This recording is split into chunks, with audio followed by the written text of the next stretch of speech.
Mari kita bersatu dalam doa.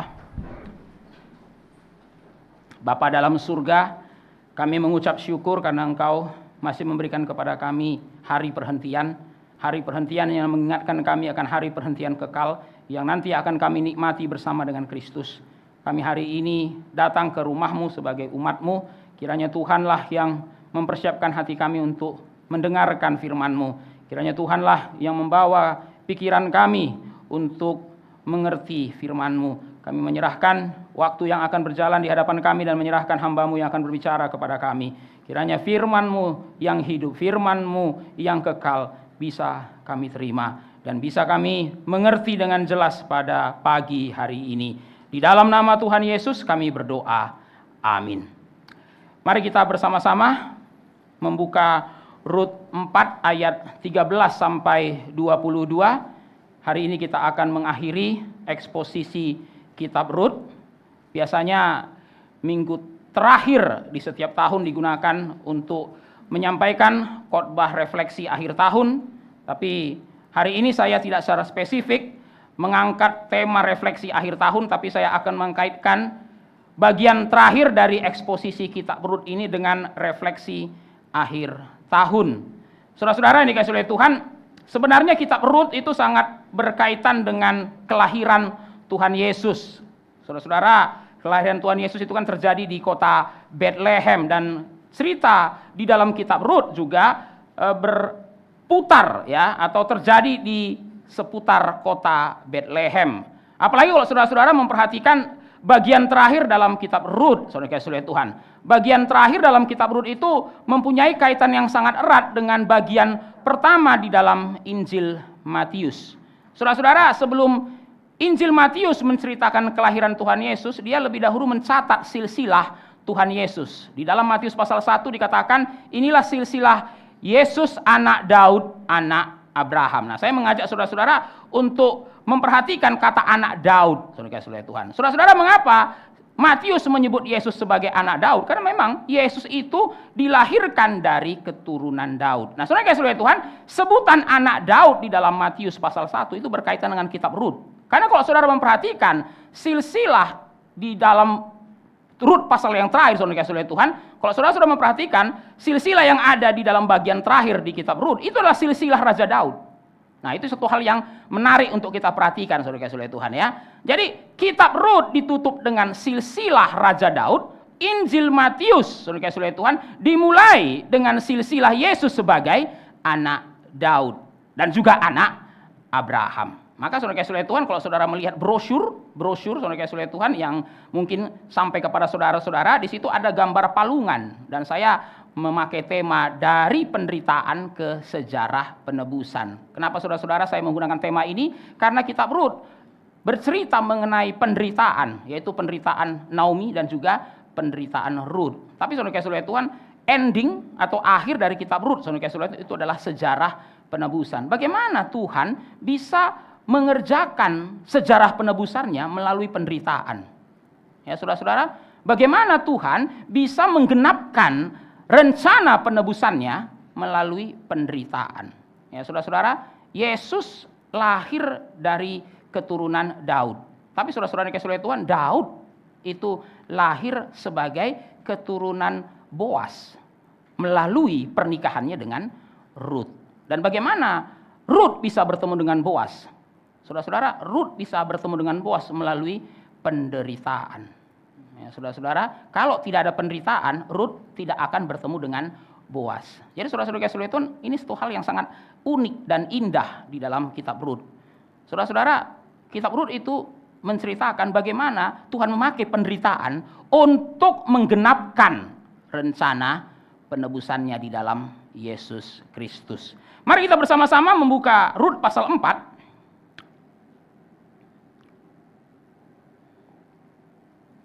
Kita akan membacakannya secara bertanggapan. Saya akan bacakan ayat 13. Saudara-saudara membaca ayat 14. Demikian seterusnya kita membaca sampai ayat 22. Lalu Boas mengambil Rut dan perempuan itu menjadi istrinya. Dan dihampirinya lah dia.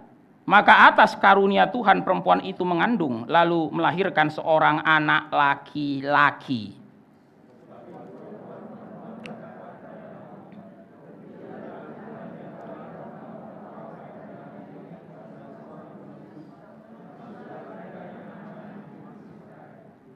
Dan dialah yang akan menyegarkan jiwamu dan memelihara engkau pada waktu rambutmu telah putih, sebab menantumu yang mengasihi engkau telah melahirkannya, perempuan yang lebih berharga bagimu dari 7 anak laki-laki.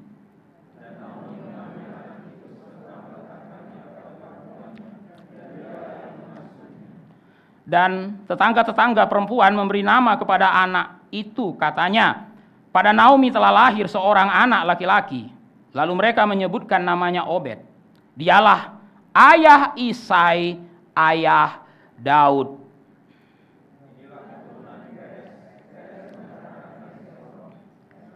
Hezron memperanakkan Ram. Ram memperanakkan Aminadab.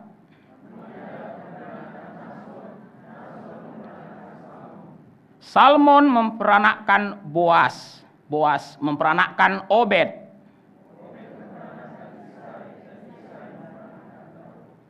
Seperti yang sudah kita lihat di minggu-minggu sebelumnya, setiap bagian dalam kitab Rut mempunyai tokoh utamanya masing-masing. Tokoh utama di bagian yang pertama adalah Naomi. Saudara-saudara bisa melihat itu di Rut pasal 1. Lalu tokoh utama di bagian kedua adalah Rut. Saudara bisa melihat itu di Rut pasal 2. Dan tokoh utama di bagian ketiga adalah Boas. Saudara bisa melihat itu mulai dari pasal 3 ayat 1 sampai pasal 4 ayat 12. Demikian juga dengan bagian yang terakhir, saudara kasih oleh Tuhan, yang baru kita baca. Tokoh utama dari bagian yang terakhir ini adalah Obed. Ya, saudara-saudara mungkin tidak pernah berpikir bahwa Obed merupakan salah satu tokoh utama di dalam kitab Rut. Saudara kasih oleh Tuhan, Obed adalah tokoh utama di bagian yang terakhir. Kalau saudara membaca Rut pasal 4 ayat 13 sampai 22 tadi, sangat jelas saudara kasih oleh Tuhan. Penulis kitab Rut menjadikan Obed sebagai tokoh utama dari bagian terakhir kitab Rut ini. Saudara kasih oleh Tuhan, Obed adalah tokoh yang dinanti-nantikan di dalam kitab Rut. Dari mana kita tahu saudara kasih oleh Tuhan? Kalau saudara perhatikan, setelah pernikahan Rut dengan Boas, penulis kitab Rut tidak langsung menutup kitab Rut. Saudara kasih oleh Tuhan, kalau kita melihat dari bagian-bagian sebelumnya, seakan-akan puncak yang ditunggu-tunggu dari kitab Rut ini adalah pernikahan antara Boas dengan Rut. Saudara-saudara, bukankah sudah terjadi pernikahan Boas dengan Rut? Bukankah Boas sudah menikah dengan Rut walaupun sempat tertunda 2 kali? Tapi pada akhirnya kalau kita melihat bagian yang sebelumnya pasal 4 ayat 1 sampai 12, Boas akhirnya menikah dengan Rut. Kalau memang topik utama, kalau memang tujuan utama dari kitab Rut adalah pernikahan, maka harusnya setelah pernikahan Boas dengan Rut sudah selesai. Tapi ternyata tidak, saudara kasih oleh Tuhan. Penulis kitab Rut tidak berhenti dengan pernikahan Boas dengan Rut. Setelah pernikahan Boas dengan Rut, maka muncullah bagian yang terakhir. Bagian yang terakhir apa? Lahirlah Obed. Ya, Boas menikah dengan Rut, lalu Rut hamil dan lahirlah anak laki-laki. Anak itu diberi nama Obed. Nah, saudara-saudara kasih oleh Tuhan, Obed itu artinya hamba. Ya, saudara-saudara, Obed itu artinya hamba. Ya. Nah, saudara-saudara, kata Obed itu sebenarnya masih punya kaitan dengan bahasa Indonesia kita, abdi. Obed, abdi. Nah, saudara-saudara, akar kata Obed itu adalah abodah, yang artinya kerja. Dari kata abodah lah, kita dalam bahasa Indonesia mengenal kata ibadah. Maka saudara-saudara, dalam bahasa Ibrani sebenarnya kerja dan ibadah nggak bisa dipisahkan. Karena sebenarnya berasal dari kata yang sama, abodah. Nah, kalau saudara-saudara mau melihat penggunaan kata abodah yang pertama dalam Alkitab, itu Kejadian pasal 2. Allah menempatkan manusia yang pertama di Taman Eden untuk mengusahakan taman itu. Dan kata mengusahakan di situ bahasa Ibrani abodah. Dari kata abodah muncul kata ibadah. Dan abodah itu punya kaitan makna dengan ebed. Saudara-saudara, ebed. Ebed artinya servant, pelayan. Atau lebih cocok lagi, hamba. Hamba. Nah, saudara-saudara, dari nama ini kita bisa melihat kaitan antara kitab Rut dengan Yesus Kristus. Kenapa saudara kasih oleh Tuhan? Karena Obed sebenarnya adalah bayang-bayang dari Yesus Kristus. Nah, di mana kaitan Obed dengan Yesus? Saudara-saudara kasih oleh Tuhan, mari kita bersama-sama sebentar melihat Yesaya 42 ayat 1. Yesaya 42 ayat 1.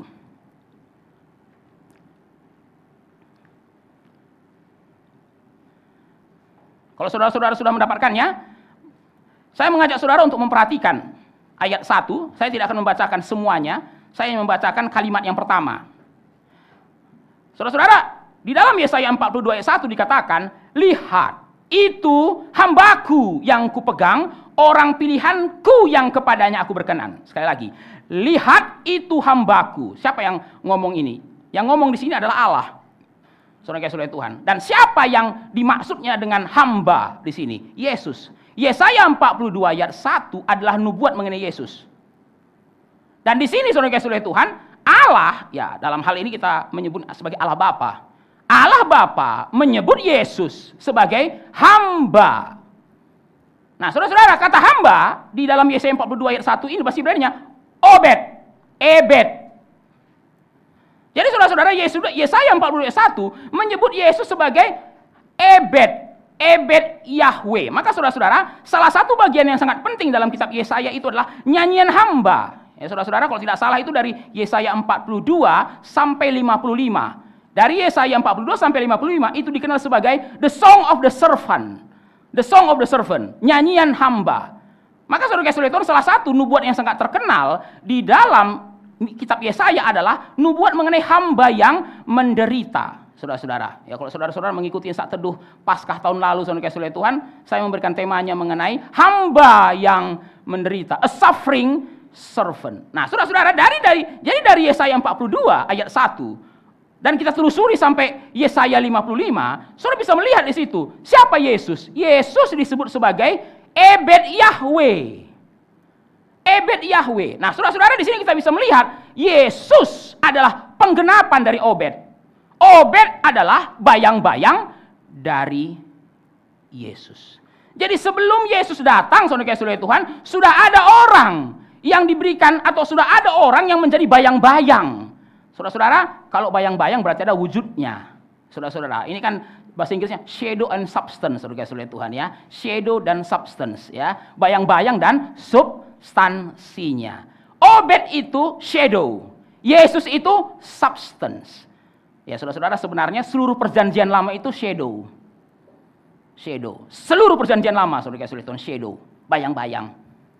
Ya, saudara-saudara, maka saudara-saudara Tuhan, nggak cukup baca perjanjian lama tanpa perjanjian baru, itu nggak boleh. Kalau saudara-saudara berhenti di perjanjian lama tanpa perjanjian baru, saudara hanya baca bayang-bayang. Saudara-saudara Tuhan, saudara hanya bisa mengerti perjanjian lama dengan benar kalau saudara melihat substansinya di perjanjian baru. Ya, Agustinus kan terkenal dengan kalimat ini, saudara-saudara ya. Perjanjian lama itu Injil yang kuncup. Perjanjian baru adalah Injil yang mekar.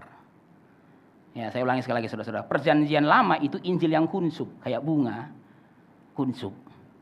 Tapi perjanjian baru adalah Injil yang mekar. Saudara-saudara, bunga yang kuncup dengan bunga yang mekar itu bukan dua bunga, itu satu bunga.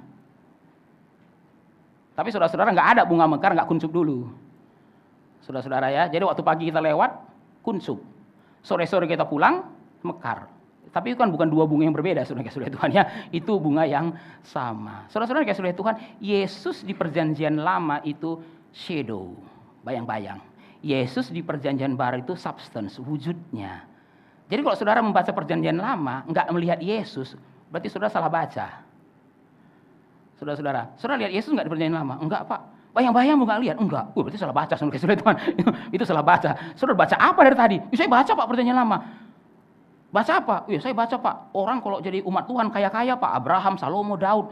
Ya salah baca, saudara Tuhan. Perjanjian lama bukan bicara mengenai orang pasti kaya. Saudara pasti nggak baca orang perjanjian lama yang miskin, saudara Tuhan kan. Saudara bacanya selalu yang kaya kan. Maka saudara perhatikan, saudara-saudara, itu orang-orang yang suka bicara mengenai kekayaan, kemakmuran, itu suka perjanjian lama. Sulit contohnya di perjanjian baru, saudara Tuhan. Maka saudara perhatikan ya, orang-orang yang teologi kemakmuran itu suka ambil perjanjian lama. Salomo, Daud, Abraham, Ishak, saudara Tuhan. Mereka itu kaya-kaya semuanya. Lihat, mana ada orang yang takut Tuhan miskin loh. Saudara Tuhan, ya saudara lihat perjanjian baru ada Lazarus, saudara Tuhan. Ya. Yesus aja nggak kaya. Ya, tapi saudara Tuhan, menjadikan perjanjian lama sebagai dasar untuk mengatakan orang Kristen pasti kaya, itu berarti sudah salah baca perjanjian lama. Karena saudara nggak lihat Yesus di situ. Harusnya saudara lihat Yesus dong. Saudara-saudara, di dalam perjanjian lama ada Kristus, tapi dalam bentuk bayang-bayang. Supaya nanti saudara bisa melihat wujudnya di dalam perjanjian baru. Nah, saudara-saudara yang kasih oleh Tuhan, kembali lagi pada kitab Rut. Ada nggak Yesus dalam kitab Rut? Ada.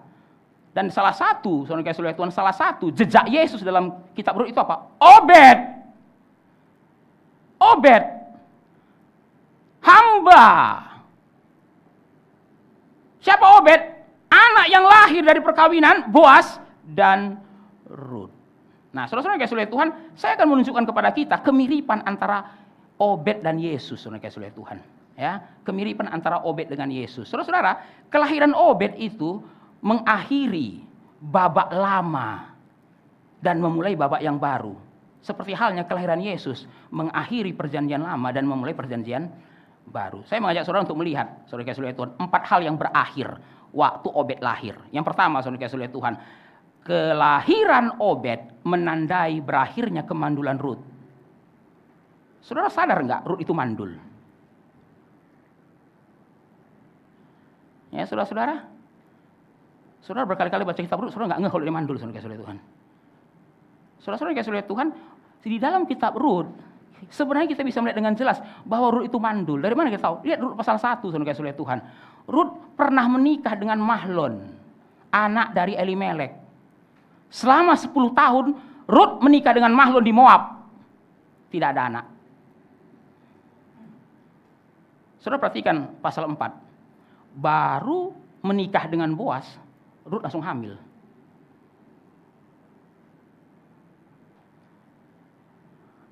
Saudara-saudara 10 tahun di Moab, nggak ada anak loh.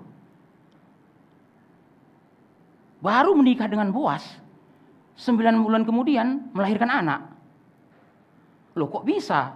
Saudara-saudara, ayat 13 itu ada kata kunci. Perhatikan saudara-saudara, ayat 13. Rut 4 ayat 13. Lalu Boas mengambil Rut perempuan itu menjadi istrinya dan dihampirinya lah dia, maka atas karunia Tuhan. Atas karunia Tuhan perempuan itu mengandung. Jadi mengapa Rut bisa mengandung? Mengapa Rut bisa mengandung dan melahirkan? Atas karunia Tuhan. Berarti selama 10 tahun di Moab dia tidak mendapat karunia Tuhan. Itu kenapa saudara-saudara pernikahannya dengan Mahlon tidak menghasilkan apa-apa. Dan kalau saudara kaitkan dengan Rut pasal 1 ayat yang pertama saudara kasih oleh Tuhan, mengapa Elimelek dan Naomi pindah ke Moab? Karena di Bethlehem mereka nggak menghasilkan apa-apa. Kelaparan di Bethlehem. Saudara-saudara, Bethlehem itu artinya rumah roti. Rumah roti tidak menghasilkan roti. Saudara-saudara, itu kan nama yang ironis. Saudara-saudara. Terjadi kelaparan di Bethlehem. Loh, kok bisa terjadi kelaparan di Bethlehem? Ya karena Tuhan marah. Ini namanya zaman hakim-hakim. Maka saudara perhatikan, Rut pasal 1, pada zaman para hakim memerintah. Ini zaman hakim-hakim. Ini penyembahan berhala. Tuhan menghukum bangsa Israel. Sebegitu marahnya Tuhan, maka ladang tidak menghasilkan apa-apa. Saudara perhatikan baik-baik. Di Bethlehem tidak ada apa-apa. Pindah ke Moab, pernikahan tidak menghasilkan apa-apa. Perhatikan saudara kasih oleh Tuhan.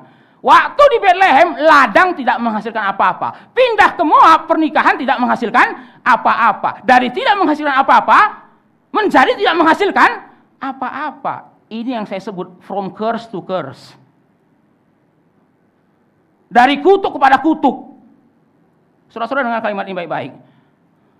Orang yang dimurkai Tuhan, inilah tema hidupnya, dari kutuk ke kutuk. Saudara-saudara, Elimelek, Naomi pikir dengan pindah ke Moab mereka bisa menghindari kutuk Tuhan. Sampai di Moab, saudara, dikutuk lagi sama Tuhan. Di Bethlehem dikutuk sama Tuhan, ladangnya nggak menghasilkan apa-apa. Sampai di Moab, saudara-saudara, pernikahan anaknya tidak menghasilkan apa-apa. Dari kutuk ke kutuk, dari curse kepada curse. Oh, saudara yang kasih oleh Tuhan, kalau saudara melawan Tuhan, kalau saudara memberontak kepada Tuhan, inilah tema perjalanan hidup saudara. Perjalanan hidup orang berdosa itu adalah perjalanan dari curse to curse. Tapi kalau saudara perhatikan, Rut pasal 4, bagian yang terakhir yang kita baca tadi, saudara-saudara. Pernikahan yang 10 tahun nggak menghasilkan apa-apa, atas karunia Tuhan melahirkan anak laki-laki. Itu namanya grace. Saudara-saudara, lahirnya Obed itu menandakan ada perubahan. Perubahan apa? From curse to grace. From curse to grace. Saudara-saudara, di dalam Rut pasal 1, saudara perhatikan. Ketika Naomi meninggalkan Bethlehem, dikatakan apa? Tuhan memperhatikan kembali umatnya. Waktu Naomi meninggalkan Bethlehem, Bethlehem dikutuk sama Tuhan. Tapi ketika Naomi kembali ke Bethlehem, dikatakan apa? Tuhan mulai memperhatikan kembali umatnya. Itu namanya grace. Tapi saudara-saudara, Rut pasal 4 ada lagi grace di situ. Rut yang tadinya tidak bisa melahirkan anak. Itu namanya from grace to grace. Saudara-saudara, menyadari nggak ada suatu hal yang indah di dalam kitab Rut ini? Dari hidup yang from curse to curse, berubah menjadi hidup yang from grace to grace. Kelahiran Obed menandai berakhirnya kehidupan dari curse to curse. Menjadi kehidupan yang dari grace to grace.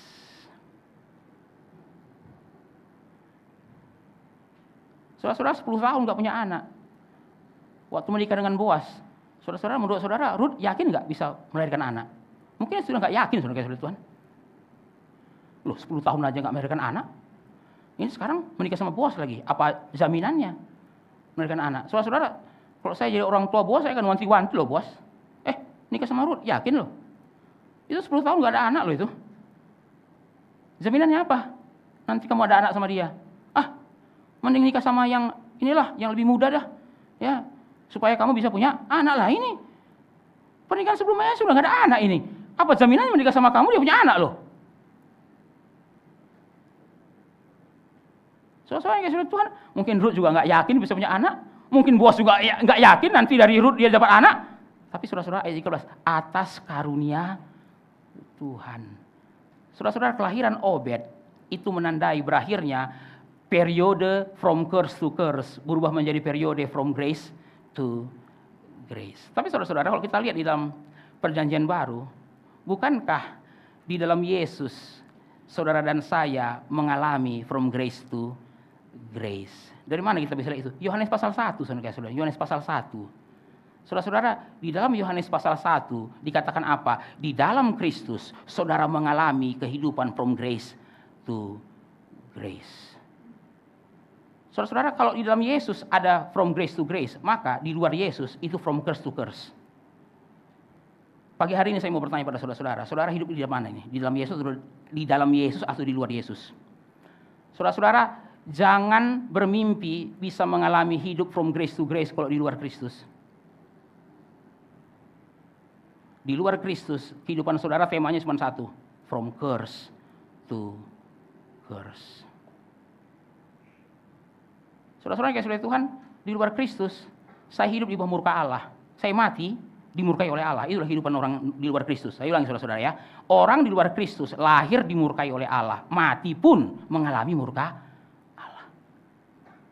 Saudara-saudara, apa hidup yang lebih menyedihkan dari ini saudara-saudara ya? Lahir di bawah murka Allah, mati pun dimurkai oleh Allah. Lahir di bawah murka Allah, mati di dalam neraka. Itulah namanya from curse to curse. Oh enggak apa-apa Pak, yang penting selama hidup kaya. Oh enggak, saudara Tuhan. Tidak. Saudara-saudara, kitab Pengkhotbah itu mengatakan bedanya hidup di bawah matahari dengan hidup di atas matahari, saudara Tuhan. Hidup di bawah matahari, ya. Kitab Pengkhotbah mengatakan, ya kumpulkanlah sebanyak-banyaknya yang kamu mau. Tapi saya mau kasih tahu ya, kamu hidup di bawah matahari, living under sun, semuanya sia-sia. Oh, kita pokoknya mengatakan, ayo silahkan kumpulkan, banyak-banyak kumpulkan, uang sebanyak-banyaknya. Tapi selama kamu hidup di bawah matahari, kamu nggak ngerti apa itu kekekalan. Semuanya sia-sia. Ya saudara-saudara, saudara-saudara bisa bayangkan ya, lahir di bawah murka Allah, hidup di bawah murka Allah, baru mati pun dimurkai oleh Allah. Ini kan namanya living from curse to curse. Sampai berapa lama saya hidup seperti ini, Pak? Sampai kita pindah dari luar ke dalam. Saudara di dalam Kristus, saudara bisa mengalami hidup from grace to grace. From grace to grace. Maka saya ingin bertanya pada saudara pagi hari ini, saudara orang Kristen, tapi saudara-saudara di luar atau di dalam? Tidak ada gunanya saudara lahir dan keluarga Kristen kalau saudara di luar Kristus. Karena di luar Kristus, hidup kita cuma satu temanya, from curse to curse. Dari kutuk kepada kutuk. Saudara-saudara, ada orang itu mengajarkan mengenai kutuk turunan, saudara kasih oleh Tuhan. Ya. Kutuk turunan, hati-hati loh, kutuk turunan, saudara kasih oleh Tuhan. Ya. Saudara kasih oleh Tuhan, kutuk turunan itu hanya berlaku kalau saudara di luar Kristus. Tapi kalau saudara sudah dalam Kristus, saudara kasih oleh Tuhan, nggak ada kutuk turunan. Orang tua saudara yang salah, tapi saudara dalam Kristus, maka saudara kasih oleh Tuhan, kutuk orang tua saudara nggak berlaku untuk saudara. Oh Pak, dulu orang tua saya Pak suka ke dukun Pak, penyembahan berhala, itu makanya Pak ada kutuk turunan. Saudara kasih oleh Tuhan, kalau saudara sudah dalam Kristus, saudara kasih oleh Tuhan, kutuk itu nggak berlaku untuk saudara. Ya saudara-saudara, maka saudara kasih oleh Tuhan, saya agak geli juga ya, lihat ada hamba Tuhan melakukan ritual mematahkan kutuk, saudara kasih oleh Tuhan ya, mematahkan kutuk turunan. Saudara kasih oleh Tuhan, yang dibutuhkan orang itu bukan mematahkan kutuk turunan, yang bisa mematahkan cuma satu, Kristus.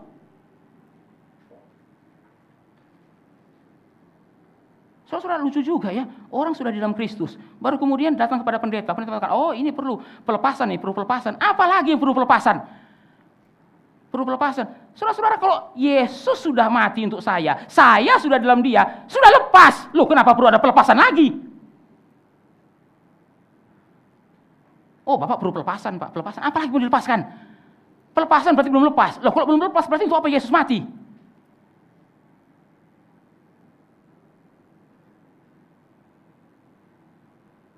Saudara-saudara yang kasih oleh Tuhan, hari saudara di dalam Kristus, seluruh kutuk lepas.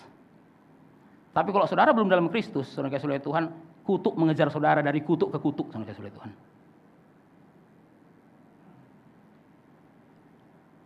Saudara-saudara, Obed mengakhiri periode from curse to curse itu. Lahirnya dia menandai apa? Babak baru. Kemandulan itu sudah selesai. Ini adalah babak baru.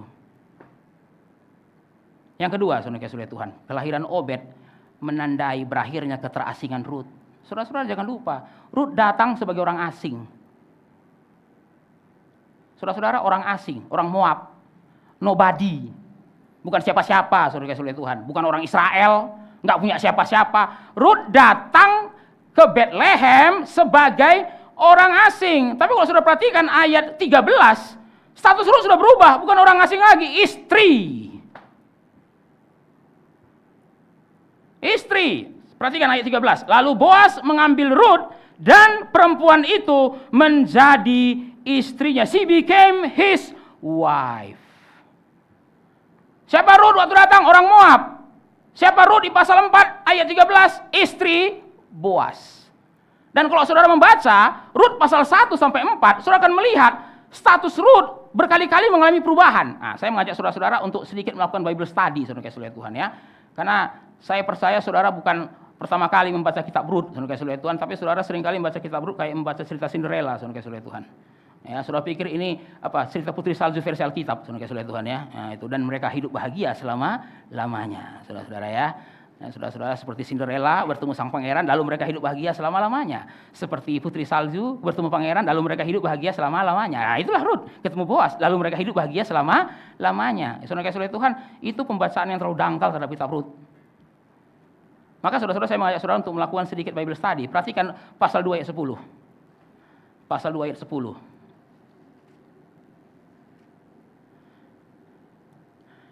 Saya bacakan semua. Lalu sujudlah Rut menyembah dengan mukanya sampai ke tanah dan berkata kepada Boas, "Mengapakah aku mendapat belas kasihan daripadamu sehingga Tuhan memperhatikan aku padahal aku ini seorang asing?" Bahasa Ibrani-nya nokriyah. Lalu saudara lihat pasal 2 ayat 13, masih pasal yang sama tapi ayat 13-nya. Ayat 13. Mari kita baca bersama-sama. 2, 3, ya. Kemudian berkatalah Rut, memang aku mendapat belas kasihan daripadamu ya Tuanku, sebab Tuhan telah menghiburkan aku dan telah menenangkan hati hambamu ini, walaupun aku tidak sama seperti salah seorang hamba-hambamu perempuan. Nah, saudara perhatikan di situ, Rut disebut sebagai hamba perempuan. Bahasa Ibraninya sipah. Dari Nokriyah menjadi sipah. Dari orang asing menjadi hamba perempuan. Saudara-saudara, sipah itu hamba perempuan yang paling rendah. Tapi saudara, sekarang bandingkan dengan pasal 3 ayat 9. Mari kita baca bersama-sama. 2, 3, ya. Bertanyalah ia, siapakah engkau ini? Jawabnya, aku Rut, hambamu. Nah, hambamu. Tapi saudara-saudara, bahasa Ibraninya bukan sipah, tapi amah. Saudara-saudara, amah itu hamba, tapi lebih tinggi daripada sipah. Sekarang kita lihat pasal 4 ayat 14 yang tadi. Kita nggak usah baca, saudara-saudara. Di situ Rut disebut istri. Istri. Lebih tinggi daripada hamba. Maka saudara perhatikan, dari Nokriyah menjadi sipah, dari sipah menjadi amah, dari amah menjadi isyah.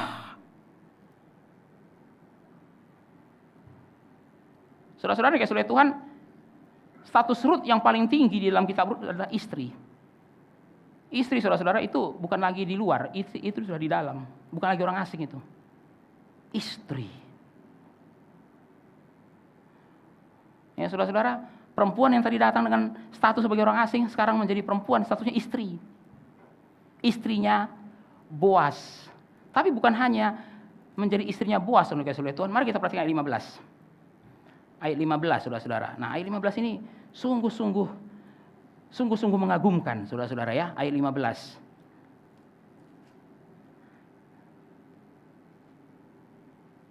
Saya bacakan sekali lagi untuk kita semua. Dan dialah yang akan menyegarkan jiwamu. Ini perkataan perempuan-perempuan kepada Naomi, saudara-saudara ya. Dialah yang akan menyegarkan jiwamu dan memelihara engkau pada waktu rambutmu telah putih. Sebab menantumu yang mengasihi engkau telah melahirkannya, perempuan yang lebih berharga bagimu dari 7 anak laki-laki. Saudara-saudara, ini pujian yang sangat tinggi, saudara-saudara ya.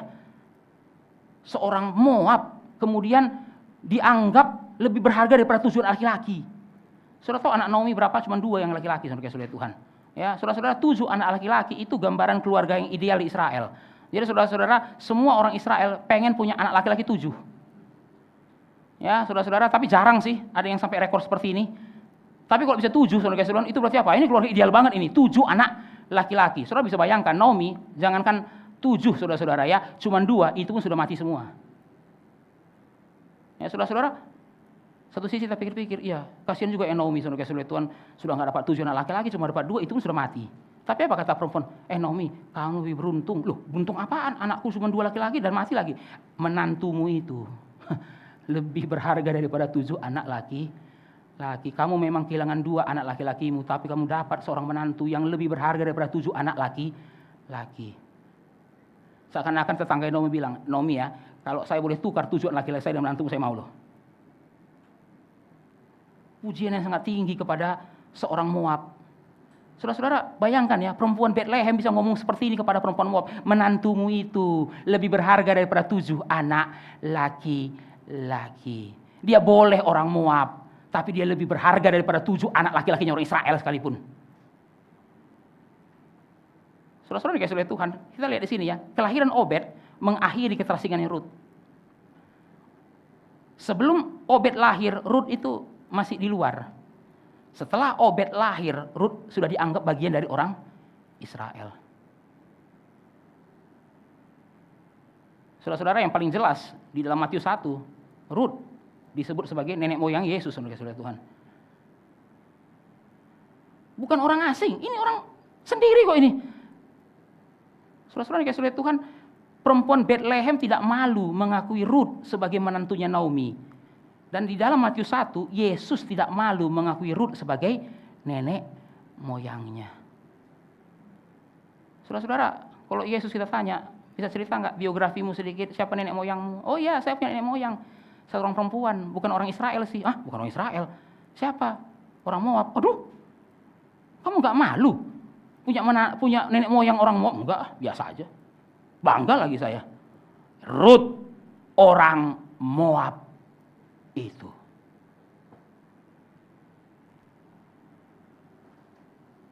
Orang Moab itu. Saudara-saudara dikasih oleh Tuhan, mari kita bandingkan dengan Efesus.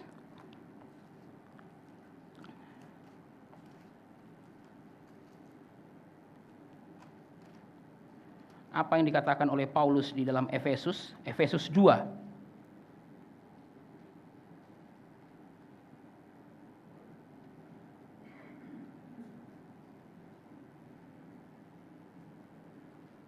Ayat 19, Efesus 2 ayat 19. Mari kita baca bersama-sama. 2, 3, ya. Demikianlah kamu bukan lagi orang asing dan pendatang, melainkan kawan sewarga dari orang-orang kudus dan anggota-anggota keluarga Allah. Siapa kamu di sini? Orang Efesus. Orang Efesus adalah orang bukan Yahudi. Mereka penyembah berhala.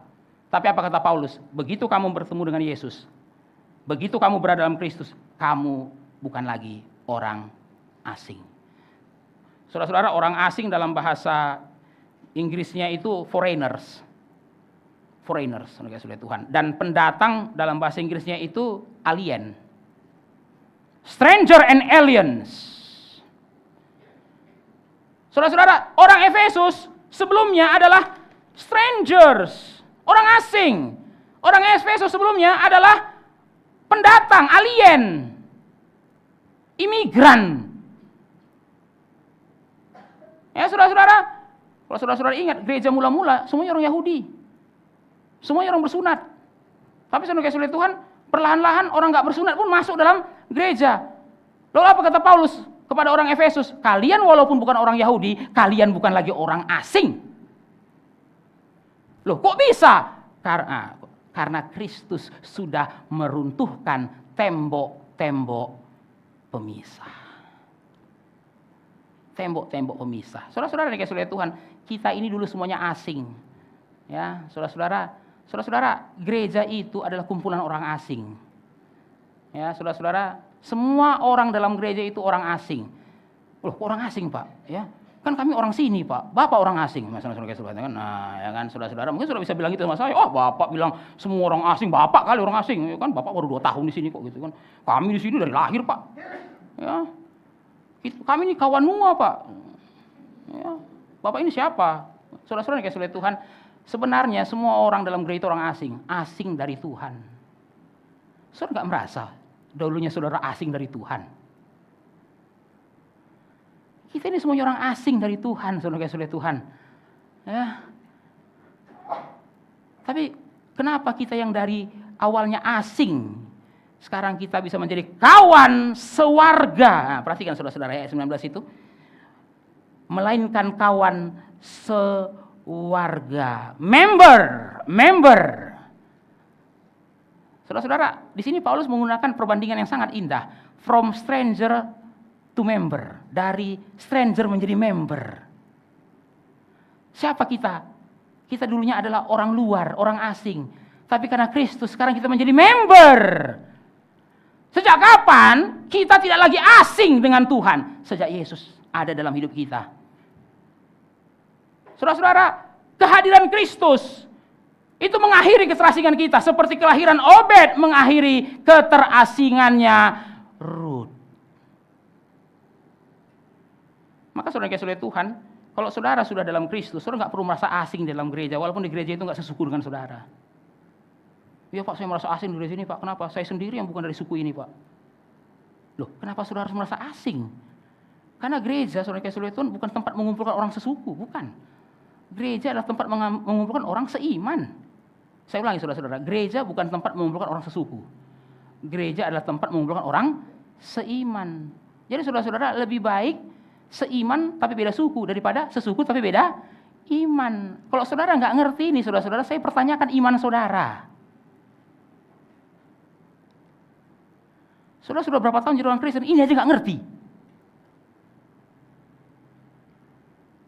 Gereja bukan tempat untuk mengumpulkan orang sesuku. Yesus mati bukan untuk mengumpulkan orang sesuku. Yesus mati untuk mengumpulkan orang berdosa yang percaya kepadanya.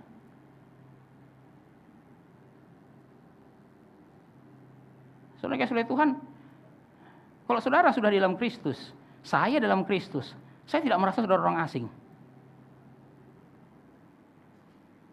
Ya, demikian juga saudara-saudara. Saudara pun tidak perlu merasa saya orang asing. Karena kita sebenarnya sekarang adalah kawan sewarga. Kawan sewarga. Ya saudara-saudara, kita ini satu RW, saudara-saudara Tuhan, di dalam kerajaan Allah, rukun warga. Walaupun kita datang dari suku yang berbeda, datang dari latar belakang yang berbeda, tapi di dalam Kristus kita kawan sewarga. Kenapa jadi kawan sewarga? Karena Kristus mengakhiri keterasingan itu. Maka saudara-saudara dikasihi Tuhan, kita perlu evaluasi diri ya. Ya, kita secara teori sih mengatakan tidak lagi orang asing dalam gereja, tapi kita suka mengasingkan diri dalam gereja, saudara-saudara Tuhan. Nah, itu ya. Selesai kebaktian langsung kabur, saudara-saudara Tuhan ya. Kenapa? Ya Pak, saya merasa asing dalam gereja ini. Sampai mati pun kamu merasa asing kalau setiap pulang gereja langsung kabur. Ya, kenapa langsung kabur? Ya Pak, saya merasa asing dalam gereja. Yang bikin kamu merasa asing ya kamu. Ya saudara-saudara, pernah ada asyir mengeluh, Pak saya sulit sekali Pak, mau kenalan sama Pak itu. Kenapa? Langsung kabur, saya kejar-kejar duluan aku mobil Pak. Dia bilang, kan sudah susah saudara-saudara Tuhan ya. Dia langsung menghindar Pak, langsung. Nah, saudara-saudara perhatikan, ada jemaat itu yang suka menghindar dalam gereja. Ya, baru kemudian mengeluh, di gereja saya merasa orang asing. Saudara-saudara, yang menghindar kamu, yang merasa asing kamu juga gitu. Kecuali kamu jadi sasaran bullying di gereja ini, saudara-saudara Tuhan. Nah, itu lain cerita ya. Tapi nggak ada orang yang bully dia dalam gereja pun dia merasa asing dalam gereja. Tapi setiap kali saya pulang langsung kabur, pulang langsung kabur.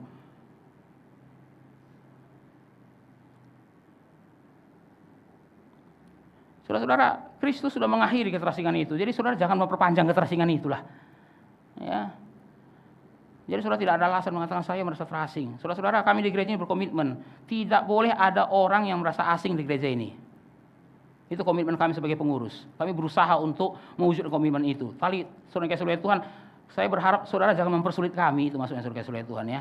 Kami berusaha tidak ada orang asing di gereja, tapi saudara mempersulit kami dengan mengasingkan diri saudara sendiri.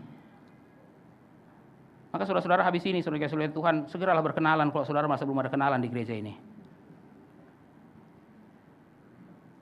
Yang ketiga, kelahiran Obed menandai berakhirnya kekosongan Naomi, saudara-saudara. Saudara-saudara, kalau kita ingat pasal 1 ya, Naomi itu menggunakan kata kosong. Mari kita mundur misal pasal 1. Karena ini bagian terakhir, maka kita perlu melakukan sedikit tinjauan ulang. Rut pasal 1, ayat 21. Saya bacakan untuk kita semua, Rut pasal 1 ayat 21. Dengan tangan yang penuh aku pergi, tetapi dengan tangan yang kosong Tuhan memulangkan aku. Dengan kata lain, Naomi mengatakan, aku pulang dengan tangan kosong, aku pulang empty. Aku pergi penuh, aku pulang kosong. Tapi saudara-saudara Tuhan, kelahiran Obed mengakhiri kekosongan itu. Tapi saudara-saudara Tuhan, kalau dipikir-pikir memang Naomi itu pulang dengan keadaan menyedihkan sih saudara-saudara ya. Dia pergi dengan bawa suami, dengan bawa 2 orang anak. Dia pulang nggak bawa suami dan nggak bawa 2 orang anak. Dia nggak pulang bawa siapa-siapa. Memang benar-benar dia mengatakan, aku pulang dengan tangan yang kosong. Saudara-saudara Tuhan, kalau di Moab dia sudah punya cucu, nggak kosong. Memang suami mati, anak mati, masih ada cucu. Tapi saudara bisa bayangkan, dia sudah usia nenek-nenek, tapi nggak ada cucunya.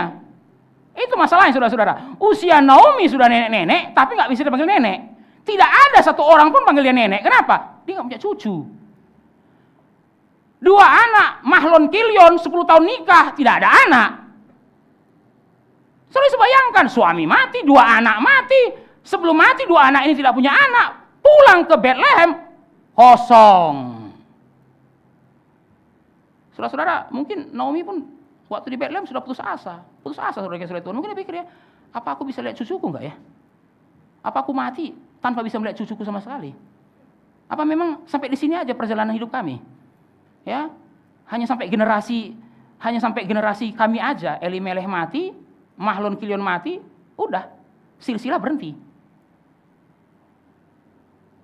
Tapi saudara-saudara, mari kita lihat ayat 16. Ayat 16 saudara-saudara. Ini sangat-sangat mengagumkan. Dan Naomi mengambil anak itu. Anak siapa? Obed.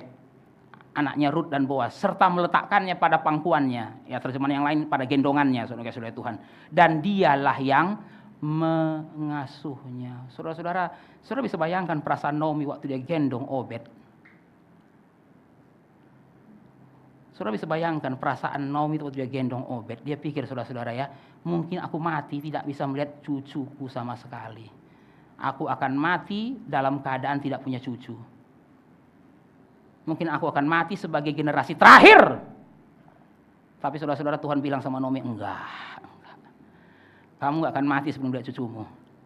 Jadi waktu Obed lahir, Naomi langsung gendong dia. Saudara-saudara yang kasih oleh Tuhan, Obed itu seperti tunas yang muncul dari tunggul pohon yang hampir mati. Pohon itu namanya Elimelech, saudara kasih oleh Tuhan. Elimelech mati, sempat ada penerusnya, Mahlon dan Kilion. Mahlon Kilion mati. Saudara-saudara, itu kayak pohon sudah ditebang. Sudah ditebang, saudara kasih oleh Tuhan, nggak ada cabangnya lagi, itu sudah ditebang, tinggal tunggul.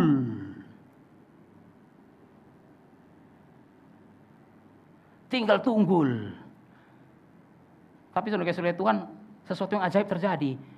Beberapa hari kemudian muncul tunas dari tunggul itu. Saudara-saudara mungkin pernah, saudara kasih oleh Tuhan ya, punya pohon kayak gini. Saudara pikir pohon ini nggak akan tumbuh lagi, saudara-saudara ya. Saudara mungkin dulu punya pohon mangga, saudara tebang, saudara kasih oleh Tuhan, udahlah. Ya, saudara-saudara tinggal tunggulnya. Nggak lama tiba-tiba, kok keluar tunasnya ya? Bukan hanya keluar, saudara-saudara, bertumbuh terus. Lalu kemudian jadi pohon baru, bahkan berbuah. Saudara-saudara, kadang-kadang hal seperti ini terjadi di dalam alam ya, saudara kasih oleh Tuhan ya. Dari pohon yang sudah tinggal tunggul keluar tunas yang baru. Minggu lalu kita menyanyikan, bukan minggu lalu, hari Natal kemarin, saudara-saudara, saya sengaja memilih lagu pertama. Telah tumbuh tunas baru di kerajaan Daud. Kenapa saudara-saudara kasih oleh Tuhan? Itu kan sebenarnya diambil dari Alkitab kalimat itu, saudara-saudara ya, tunggul. Setelah tumbuh tunas baru. Saudara-saudara, karena waktu bangsa Israel, bangsa Yehuda dibuang ke Babel, saudara kasih oleh Tuhan. Sebenarnya saudara-saudara, sudah nggak ada lagi harapan muncul lagi kerajaan Israel. Kenapa? Sudah habis. Sudah dibuang ke Babel 70 tahun. Tapi saudara kasih oleh Tuhan, Yesus lahir. Makanya Yesus disebut sebagai apa? Tunas baru. Tunas baru. Saudara-saudara yang kasih oleh Tuhan, Obed ini tunas yang keluar dari tunggul. Obed ini mengakhiri kekosongan Naomi. Naomi yang merasa hidupnya sudah hampa, sudah kosong. Muncul Obed. Dan seakan-akan Tuhan berkata pada Naomi, mulai sekarang kamu gak perlu lagi putus asa. Ya, saudara-saudara mungkin Naomi berpikir, aduh, masa tua ini mau ngapain ya? Nggak ada siapa-siapa, nggak ada kerjaan. Begitu Obed lahir, Tuhan berkata pada Naomi, mulai hari ini kamu sibuk. Saudara-saudara ya, saudara-saudara kasih oleh Tuhan, mungkin saudara kasih oleh Tuhan, Naomi sebelum Obed lahir sudah mager, saudara kasih oleh Tuhan ya, malas gerak. Kenapa? Aduh, mendesu, saudara kasih oleh Tuhan. Ini nggak tahu, aduh gimana ya. Begitu Obed lahir, Tuhan mengatakan pada Naomi, lihat ini kerjaanmu sekarang. Maka saudara perhatikan baik-baik, Naomi memangku Obed dan mengasuhnya. Saudara kasih oleh di sini, saya mau menekankan satu poin penting. Saudara sering mendengar istilah parenting. Saudara-saudara ya, parenting. Apa itu parenting? Orang tua membesarkan anak. Tapi saudara jangan lupa, saudara sebagian bukan orang tua lagi yang punya anak saudara sudah besar. Tapi saudara-saudara, Alkitab juga mengajarkan kita mengenai grandparenting. Maka sini saudara-saudara ya, jangan saudara pikir tugasku berakhir setelah anakku menikah. Oh enggak, saudara-saudara, anak saudara nikah, tugas saudara enggak berakhir. Tugas parenting saudara berakhir. Tugas grandparenting saudara mulai. Wah, Bapak ini enggak enak khotbahnya. Saya pikir setelah punya cucu kerjaan berakhir. Oh, berakhir sebagai parenting.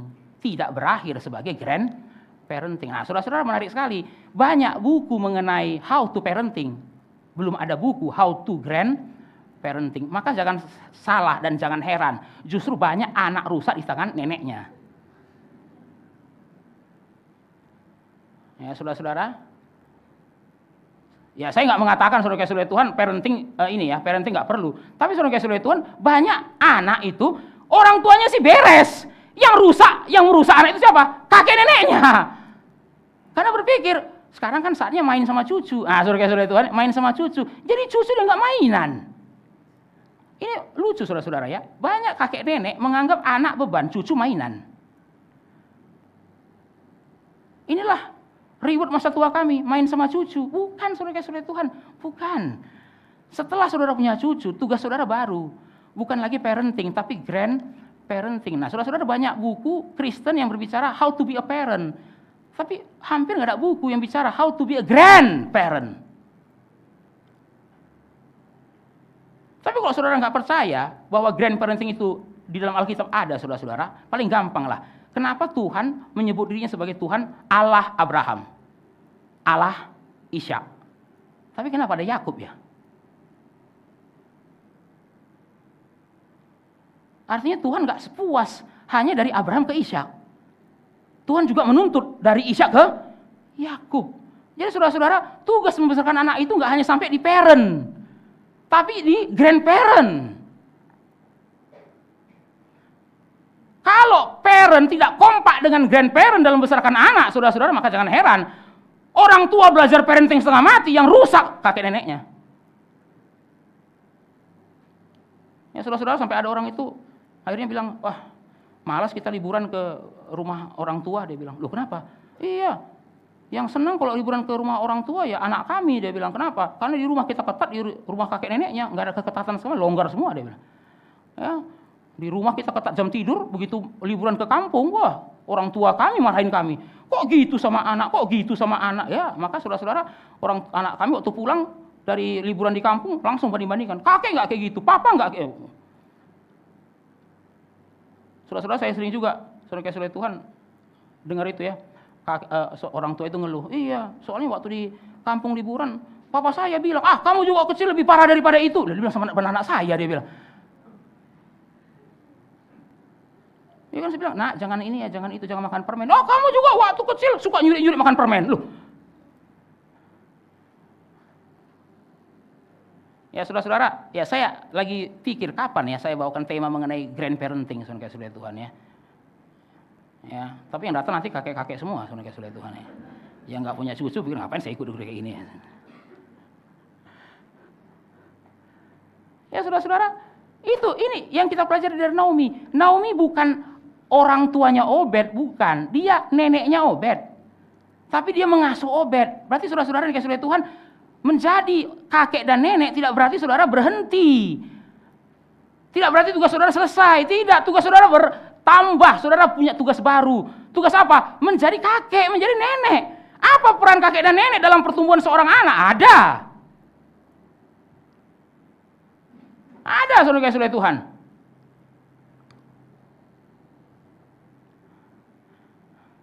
Nah, saudara-saudara, kita lihat yang keempat. Kelahiran Obed menandai berakhirnya zaman hakim-hakim. Saudara-saudara, zaman hakim-hakim kan zaman yang paling rusak ya, saudara kasih oleh Tuhan. Rusak sekali. Setiap orang berbuat apa yang benar menurut pandangannya sendiri.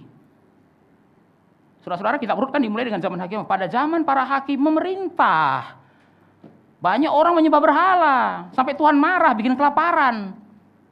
Itulah gambaran sederhana zaman hakim-hakim, zaman yang kacau. Ya, saudara bisa menyebutnya sebagai zaman gelap. Tapi saudara kasih oleh Tuhan, menarik sekali ya. Kitab Rut ditutup dengan silsilah raja loh.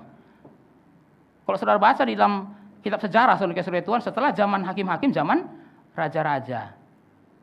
Tapi saudara-saudara perhatikan baik-baik. Sebelum zaman hakim-hakim merubah menjadi zaman raja-raja, saudara perhatikan kitab Rut.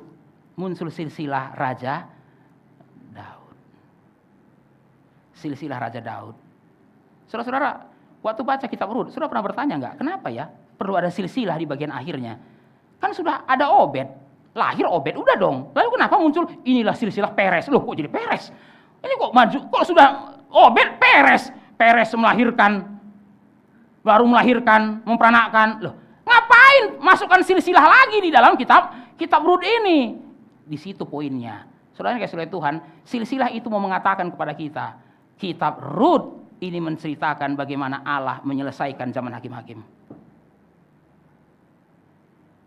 Zaman hakim-hakim. Saudara yang kasih oleh Tuhan, zaman hakim-hakim itu penuh dengan kemelut. Lalu bagaimana Allah mengakhiri zaman kegelapan itu dengan melahirkan seorang anak. Saudara-saudara yang kasih oleh Tuhan, bagaimana Allah mengakhiri kegelapan dunia ini dengan melahirkan Yesus ke dalam dunia ini. Tidak ada yang bisa mengakhiri kegelapan dunia, saudara-saudara. Thomas Alva Edison bisa mengakhiri kegelapan dengan menemukan bola lampu. Tapi saudara kasih oleh Tuhan, bola lampunya Thomas Alva Edison tidak bisa menerangi hati yang gelap. Maka saudara perhatikan, saudara kasih oleh Tuhan, kota yang terang lampunya justru paling gelap hati penduduknya.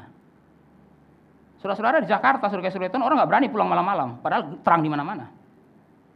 Saudara-saudara kita di daerah pedesaan masih berani, saudara kasih oleh Tuhan, pulang malam-malam. Orang bilang, di desa ini Pak, kita berani keluar malam. Kita bukan takut sama orang, kita takut sama hantunya Pak. Saudara pergi ke Jakarta, orang bilang, kita nggak takut sama hantunya Pak. Yang kita takut adalah orang yang sebenarnya hantu Pak. Saudara perhatikan Jakarta, mana ada tempat yang gelap lagi, semua sudah terang kok. Tapi saudara berani nggak keluar jam 11 malam di situ? Nggak berani, saudara kasih oleh Tuhan. Di desa-desa, saya perhatikan saudara kasih oleh Tuhan, beberapa desa di Minahasa ini, saudara kasih oleh Tuhan, anak-anak masih main peta umpet malam-malam kok. Cuman bilang orang tuanya, jangan pulang malam-malam ya, nanti kamu kesama. Kan cuma itu aja, padahal sebenarnya nggak ada juga kan gitu. Tapi saudara kasih oleh Tuhan, kalau saudara perhatikan di Jakarta begitu, kita nggak takut sama yang kesambar-kesambar, pencuri anak. Gitu. Saudara bisa bayangkan, terang benderang tapi kita takut keluar. Yang gelap apa ini? Kita nggak takut dengan tempat yang gelap, kita takut dengan orang yang hatinya gelap.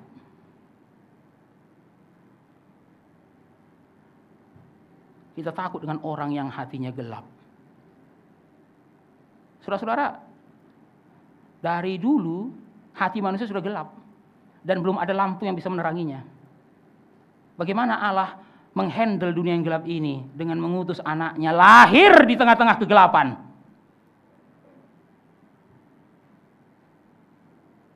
Saudara-saudara, kelahiran Yesus adalah tanda berakhirnya dunia yang gelap. Kelahiran Obed adalah tanda berakhirnya zaman hakim-hakim yang gelap. Dengan lahirnya Obed, Tuhan sedang mempersiapkan munculnya raja di Israel. Obed melahirkan Isai.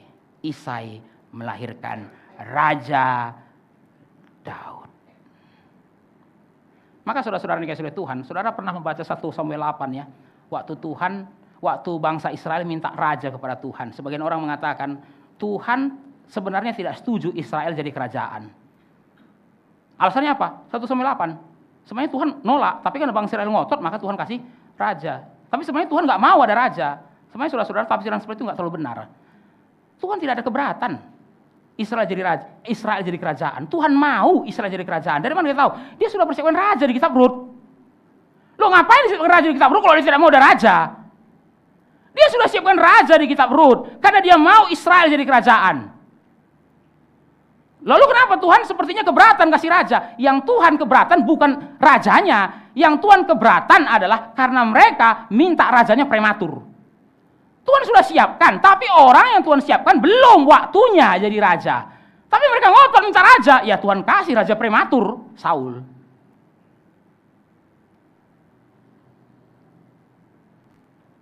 Saudara-saudara yang kasih oleh Tuhan, Tuhan sudah siapkan raja kok. Kenapa? Karena Israel butuh raja, tapi bukan Saul. Tapi kamu ngotot, ya saya kasih Saul. Kenapa kasih Saul? Karena raja yang sudah ditetapkan Tuhan belum waktunya jadi raja.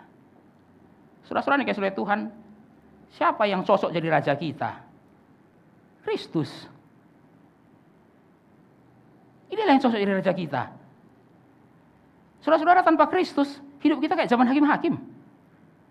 Berbuat apa yang benar menurut pandangannya sendiri. Kristus datang ke dalam dunia ini.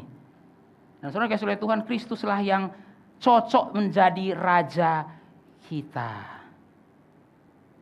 Cocok menjadi raja kita. Saudara-saudara dikasih oleh Tuhan, saudara tidak bisa jadi raja diri saudara sendiri, saudara dikasih oleh Tuhan. Nah, itu menarik saudara-saudara. Orang, oh saya nggak mau ada raja Pak, saya mau jadi raja atas diri saya sendiri. Nggak bisa saudara dikasih oleh Tuhan. Tidak ada orang yang bisa jadi raja atas dirinya sendiri. Saudara-saudara, saudara nggak mau Kristus jadi raja saudara, saudara pasti akan menjadikan orang lain jadi raja saudara. Nggak ada orang bisa menjadi raja atas dirinya sendiri, itu nggak ada. Maka orang bilang, saya nggak mau ada raja, saya sendiri jadi raja atas diri saya. Orang yang ngomong kayak gini, saudara-saudara secara tidak sadar akan menjadikan orang lain jadi rajanya. Maka saudara-saudara cuma dua pilihan, saudara mau Yesus jadi raja saudara atau orang lain. Oh saya nggak mau Yesus jadi raja saya, saudara akan menjadikan uang jadi raja saudara. Saya nggak mau Yesus jadi raja saudara, saudara akan menjadikan pekerjaan saudara jadi raja saudara. Saudara nggak mau Yesus jadi raja, saudara akan jadikan keluarga saudara jadi raja saudara. Satu-satunya yang bisa membebaskan saudara dari raja yang salah adalah Yesus Kristus.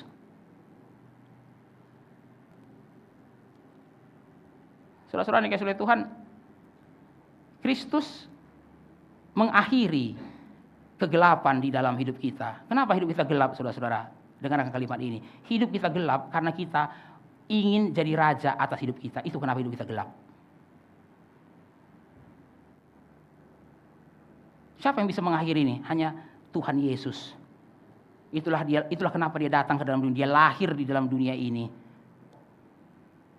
Saudara-saudara dikasih oleh Tuhan, Kitab Rut mengajarkan kita dua hal yang penting. Ini bagian terakhir dari khotbah ini, saudara-saudara. Dua hal penting yang bisa kita pelajari dari Kitab Rut. Yang pertama, saudara-saudara, Tuhan mengerjakan rencananya yang besar melalui orang-orang kecil. Ini bedanya Kitab Rut dengan Kitab Hakim-Hakim. Kitab Hakim-Hakim isinya orang hebat semua. Gideon, Simson, Yefta, Otniel. Oh, orang-orang hebat semua, saudara-saudara Tuhan. Tapi saudara perhatikan, orang-orang hebat itu tidak satu pun berhasil membebaskan bangsa Israel. Saudara perhatikan Kitab Hakim-Hakim tidak diakhiri dengan kemerdekaan, tetap diakhiri dengan penjajahan. Siapa hakim terakhir dalam Kitab Hakim-Hakim? Simson. Itulah hakim yang paling kuat. Tidak ada hakim lebih kuat daripada Simson, saudara-saudara Tuhan. Saudara-saudara, Simson kalau sekarang masuk Avengers, saudara-saudara Tuhan ya. Itu Hulk-nya. Kitab Hakim-Hakim, saudara-saudara Tuhan ya. Saudara bisa bayangkan, hakim yang lain pun nggak sehebat dia. Tapi kalau saudara perhatikan, endingnya Simson bukan dia yang menang, malah dia yang kalah, saudara-saudara Tuhan. Saudara bisa bayangkan, sehebat Simson aja masih kalah. Wah gimana, gimana zaman hakim-hakim ini bisa diakhiri? Tapi saudara-saudara menarik sekali, Kitab Rut isinya siapa? Naomi, Ruth. Di mana terjadinya? Bethlehem, kota kecil. Saudara-saudara perhatikan baik-baik ya. Allah mengerjakan rencananya yang besar melalui orang-orang yang kecil. Itulah kenapa saudara-saudara Tuhan, saya senang dengan Kitab Rut, saudara-saudara. Karena saya menyadari, saya bukan orang besar, saya orang kecil.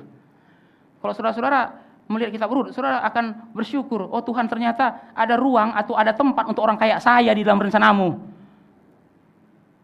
Orang kayak Naomi, orang kayak Rut, ternyata Tuhan pakai untuk apa? Untuk membawa Mesias ke dalam dunia ini.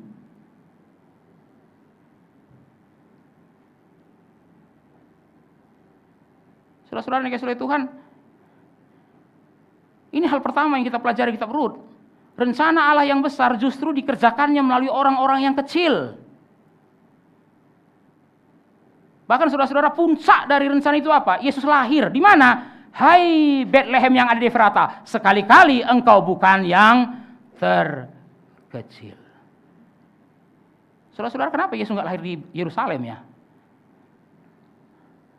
Bukankah Bapa bisa saja mendesain Yesus lahir di Yerusalem, kota besar, kota elit, saudara-saudara Tuhan. Tapi Yesus lahirnya di mana? Bethlehem yang ada di Efrata. Sampai dibilang apa? Bukan yang terkecil. Kenapa saudara-saudara? Karena itu memang kota yang kecil. Kota yang kecil. Kenapa ya? Tuhan menggunakan kota yang kecil itu untuk menggenapkan rencananya. Karena itulah Tuhan kita. Tuhan kita tidak merendahkan hal-hal yang kecil. Tuhan kita justru memakai hal-hal yang kecil. Saudara kalau baca Kitab Hakim-Hakim, saudara minder. Ya saudara-saudara, aduh, saya siapa ya dalam Kitab Hakim ini? Bukan Barak, Barak hebat banget ya. Otniel, hebat banget. Yefta, hebat-hebat semua nih. Yefta bisa tusuk Eglon sampai tembus ke belakang. Saya nggak berani kayak gitulah. Simpson ngangkat pintu gerbang aja pakai 2 tangan gitu kan. Saya geser gerbang aja minta bantuan orang, saudara-saudara Tuhan. Siapa saya? Tapi saudara-saudara, kita bersyukur ya, kita berut. Siapa yang Tuhan pakai untuk menggenapkan rencana penebusannya? Tuhan pakai 2 orang yang sengsara. Ya. Ada nenek-nenek kayak Naomi, ada janda kayak Ruth. Dan Tuhan pakai mereka untuk menggenapkan rencananya. Yang kedua, saudara-saudara, the best is yet to come. Saudara-saudara, kitab Rut itu mengajarkan satu hal yang sangat-sangat menarik. The best is yet to come. Saudara perhatikan saudara-saudara. Setelah menceritakan lahirnya Obed, ternyata saudara-saudara, penulis kitab Rut mengatakan, Obed itu baru permulaan dari sesuatu yang lebih baik. Obed saja sudah baik. Itu mengakhiri kemelutnya Naomi dan Rut. Tapi saudara perhatikan baik-baik. Ternyata kelahiran Obed itu baru permulaan dari sesuatu yang lebih baik. Yang lebih baik apa? Daud. Itu kenapa silsilah ini muncul? Seakan-akan penulis kitab Rut mengatakan, kamu lihat Obed, itu sudah baik. Ya, itu sudah baik. Tapi itu baru permulaan dari kabar yang lebih baik. Lahirnya Obed adalah permulaan dari lahirnya Daud. Tapi saudara-saudara, ternyata ada yang tidak diketahui oleh penulis kitab Rut. Lahirnya Daud itu juga awal dari permulaan yang lebih baik. Yaitu apa? Lahirnya Yesus. Ternyata masih ada yang lebih baik lagi ya. Saudara-saudara dikasih oleh Tuhan, ternyata lahirnya Yesus pun barulah permulaan dari sesuatu yang lebih baik. Apa? Yesus akan datang kembali. The best is yet to come. Yang terbaik belum datang. Sudah baik? Sudah. Tapi itu belum yang terbaik. Saudara-saudara dikasih oleh Tuhan, dengar kalimat ini. Sebelum Yesus kembali, yang baik belumlah yang terbaik.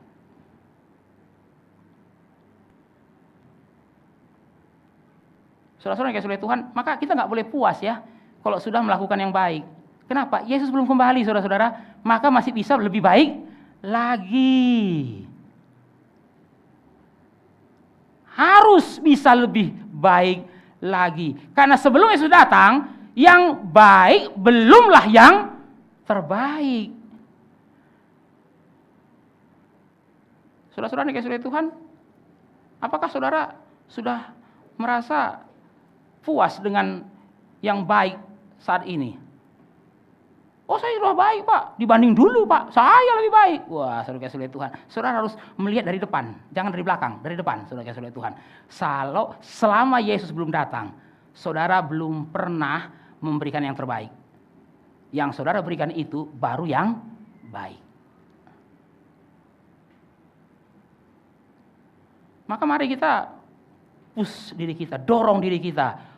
Ya, saudara-saudara jangan selalu membandingkan dengan masa lalu. Ya, dibanding yang dulu Pak, lebih baik. Iya, dibanding yang dulu lebih baik. Tapi Yesus belum datang. Berarti saudara masih bisa lebih baik lagi. Nah, itulah refleksi akhir tahun kita. The best is yet to come. Yang terbaik belum.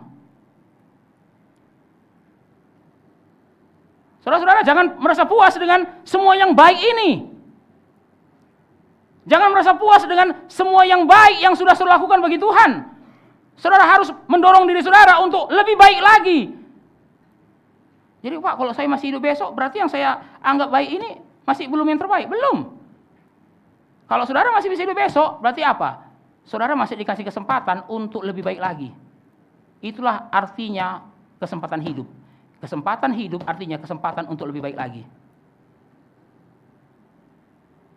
Saudara-saudara dikasih oleh Tuhan, seringkali kalau untuk diri kita, kita tidak pernah puas. Tapi untuk Tuhan, kita gampang puas. Orang Kristen harusnya sudah mati untuk dirinya. Orang Kristen harusnya sudah mati. Artinya saudara dikasih oleh Tuhan sudah mati artinya apa? Untuk diri saudara, saudara sudah merasa puas. Tapi untuk Tuhan, saudara tidak boleh merasa puas. Tapi kita balik. Untuk Tuhan, saya merasa sudah puas. Untuk diri, saya nggak pernah puas-puas. Kalau untuk Tuhan, ini sudah yang paling baik Tuhan. Tapi untuk diri, masa gini doang, saudara Tuhan. Inilah orang Kristen. Ya saudara-saudara, kalau cari uang untuk diri, merasa masih kurang Tuhan. Tapi kalau memberi persembahan kepada Tuhan, ini sudah kebanyakan Tuhan. Pelayanan sama, saudara Tuhan ya. Kalau untuk Tuhan, kita merasa saudara Tuhan, yang saya kasih pelayanan kepada Tuhan itu sudah yang terbaik itu. Tapi saudara Tuhan, kalau pelayanan orang kepada kita merasa apa? Masih kurang, masih gini. Saudara-saudara dikasih oleh Tuhan ya, kita orang Kristen itu suka kali mengeluh, gereja kurang melayani saya, saudara dikasih oleh Tuhan. Tapi kalau ditanya, apa yang kamu berikan untuk gereja? Apa yang sudah kamu lakukan untuk, apa kontribusi untuk gereja? Apa pelayanan untuk gereja? Sudah terlalu banyak. Sudah terlalu banyak. Saudara-saudara, mari kita mengakhiri tahun ini dengan evaluasi ya. The best is yet to come. Belum saudara dikasih oleh Tuhan. Ya. Saudara-saudara, saya sebagai hamba Tuhan pun kalau membandingkan gereja ini dengan tahun-tahun sebelumnya, ini sudah lebih baik, saudara oleh Tuhan. Ya, jumlah yang datang dibanding tahun-tahun sebelumnya, ini sudah lebih baik. Tapi saudara-saudara, saya nggak boleh merasa puas. Kenapa, saudara-saudara? Karena gereja ini bukan milik saya, milik Tuhan. Ya, saya nggak bisa bilang, karena sekarang lebih banyak daripada tahun lalu, berarti ini sudah lebih baik. Tuhan mengatakan, ada berapa banyak orang di Manado ini? Kamu baru segini sudah merasa lebih baik. Nah, saya berharap ini juga saudara tangkap. Ya, saudara-saudara, saya berharap bukan saya yang nangkap ini, saudara harus tangkap. Gereja ini bukan milik saudara, bukan milik saya, gereja ini milik Tuhan. Saudara-saudara yang sudah lama di gereja ini bilang, sudah banyak sekarang ya Pak. Nah, saudara kasih lihat Tuhan ya, sudah merasa lebih baik. Baru saudara kemudian berpikir, 2020 menyantai saja. Ya, saudara-saudara ya, nyantai saja. Saudara-saudara, mungkin kita bisa berpikir, dulu Pak ya ngajak orang susah datang, sekarang Pak nggak usah diajak pun sudah banyak yang datang, maka nggak ngajak orang lagi ya, saudara kasih lihat Tuhan. Nah, ini, saudara kasih lihat Tuhan ya. Dulu karena sepi, lebih gencar, saudara-saudara ya, lebih garang untuk humas, ngajak orang datang. Kenapa? Iya Pak, soalnya nggak enak kalau sepi Pak, gitu kan. Nah sekarang nggak diajakin juga, datang sendiri kok Pak. Baru aja ngajak orang lagi. Ya, saudara-saudara, the best is yet to come. Saudara-saudara, kalau masih ada satu kursi yang kosong, itu artinya kita belum melakukan yang terbaik.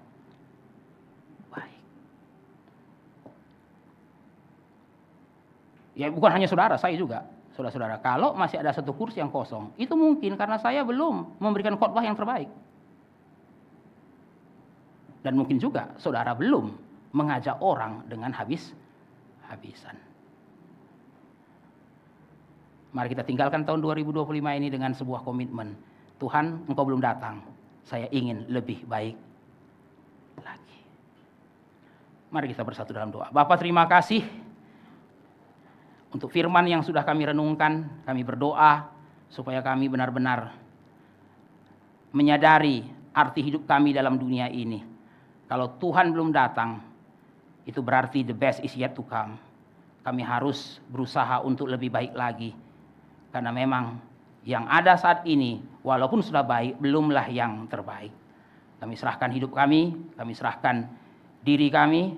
Kiranya Tuhan membangunkan kami dari kerohanian kami yang tertidur. Berikan kami kesegaran, supaya kami tidak meninggalkan tahun 2025 ini dengan lebih buruk ketika memasuki tahun 2026. Dalam nama Tuhan Yesus kami berdoa. Amin.